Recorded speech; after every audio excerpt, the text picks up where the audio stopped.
It has been a very long while. Exactly. We've been waiting months on end for you to do a video. You said you was going to upload every month. What's going on? Bunch of nonsense. Yeah. What he said. Oh, God. It's been a while. Quick update. I got a new job, which I thoroughly enjoy. I just needed that time to, you know, adapt to a new environment, sink my feet in, feel a bit comfortable. I also had a loss in the family as well, so I had time to kind of rekindle, reconnect. Yeah, I just needed some space. I'm gonna stop rambling and chit-chatting and get straight into episode 2 of Life Experiences with Lou. Today, we are gonna go way back into time. Where is that from, actually? Today, we're going way back into time. Wow. I'm gonna share with you a life experience from my childhood. As a child, I would describe myself as a sweet, bubbly, maybe a little bit hyperactive. I was very, you know, loved sweets, maybe a little bit naughty.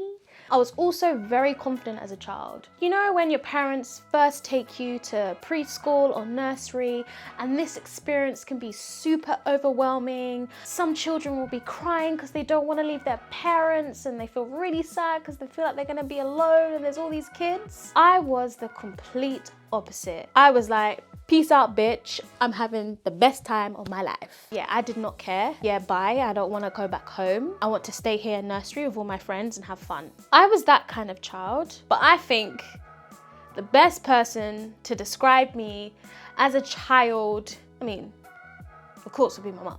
So I'm gonna let her take over and explain what I was like as a child. Hello? Hello. How would you describe me as a child? Very confident, happy.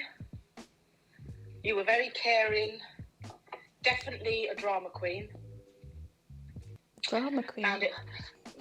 Drama queen, definitely a drama queen, especially in the mornings getting ready for school. Never could understand the word no. Went into a tantrum about the word no, but you eventually got it, but you were like that. You were tomboyish, all your sleepovers were guys. So overall, I was a good child. You was a very good child, but very confident. You know, some people would probably think that you were bossy, but you weren't. It's just that you were very confident, little, 3, 4, 5-year-old. Okay, thanks, Mum, thanks. My parents to thank for. Let's get straight into this. I was about maybe 8 or 9 years old. I was in an English class and we were reading Harry Potter. Can't even remember what the title of which Harry Potter book it was. All I knew is the book was thick, probably Goblet of Fire, I don't even know.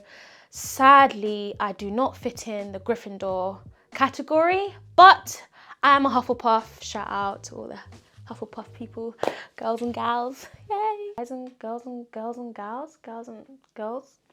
Anyway, the teacher asks each student to read a sentence, and the teacher was going around the whole classroom, but me and my chit-chatty self was too busy chit-chatting with my friends about Harry Potter, and I was laughing. All the teacher could hear was me, and of course I disrupted the classroom. My teacher caught me laughing and she screamed at me in the classroom and told me to get out the classroom. It was one of those ones. Yeah, pretty embarrassing, but I left the classroom. And when the class actually finished, the teacher called me back into the room and she explained to me why it was so disrespectful to talk over people when we were meant to be learning English. Then, whilst she's kind of explaining to me what I did wrong, she also told me that she was gonna put in my end of year school report how I chit-chat in class and that it needs to be addressed with my parents. She may not have said these words exactly, but it was what I chose to hear at the time. It's what I currently remember, but let's just say my teacher said something along those lines. In this moment, I'm thinking, shit, I'm gonna be in trouble. If my parents find out I've been chit-chatting in class and I'm not pretty much paying attention to my education, I'm gonna lose my freedom.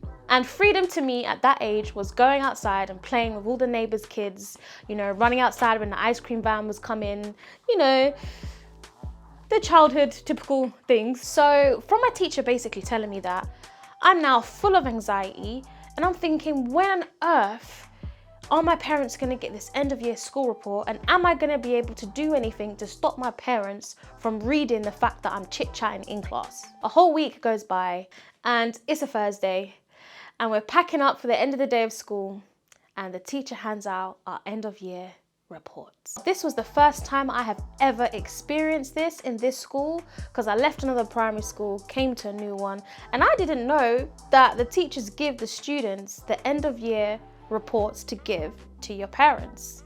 So I'm thinking I've hit the jackpot here. I'm thinking I have an opportunity to save my life, save my freedom. I had a light bulb moment. I thought the best way to save my freedom was to hide my school report. And that's exactly what I did. And I thought, yay, got away with it. I've saved my freedom. I can still live this life of playing outside. You know, I was like, yeah, I'm off the hook. Ain't no one gonna find out. But I didn't take into account that the teachers had already sent letters to our homes saying that they were gonna give out the end of year school reports to the students on that day. So when I got home, my mum was like, oh, where's your school report? And I said, oh, well, I don't know. I wasn't given one. What are you talking about? Obviously, I knew what she was talking about. But in that moment, I was like, yep, I'm in trouble. But my hiding place is secure. No one will ever find out. But, you know, just like parents are, like my mum is, she's not like the police. She's like FBI.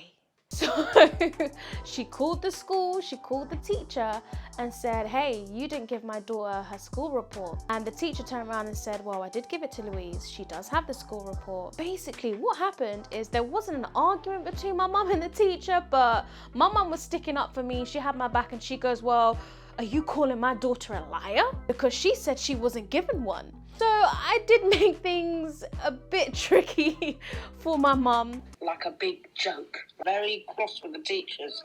So when I found out you hid it, all I could do was laugh. And very embarrassed for both of us. So that's one word I would say, embarrassed. Very embarrassed. Embarrassed. And what followed from that is the teacher found out where my hiding spot was, where I put my school report. I thought I hid it in a place like, you know when you have a treasure map and you never find the treasure? I thought that was the kind of situation I was in, that I would never get caught. But no, my teacher found my hiding spot, which was inside my PE kit in the girls' changing rooms. I mean, I don't know what I was thinking, because obviously she's a teacher. She's probably been through these situations before where kids have hidden their school report, so she knew exactly where to look.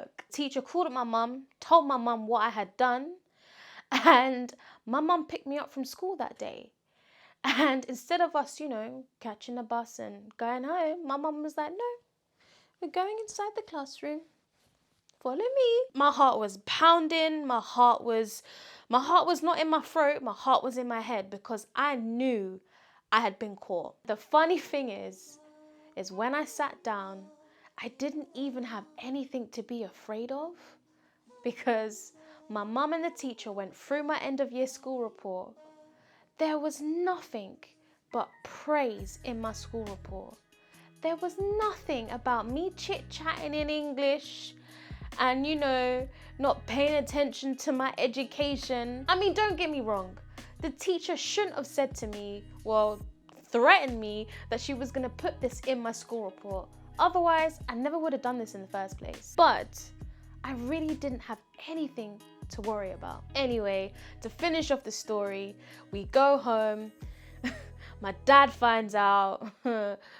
Yeah.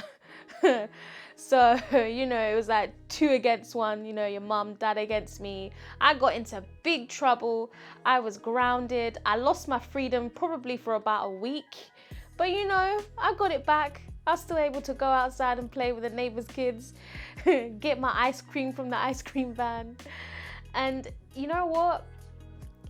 The reason why I'm sharing this life experience today is because what I learned from it, I still hold till this day. What I learned is to always tell the truth.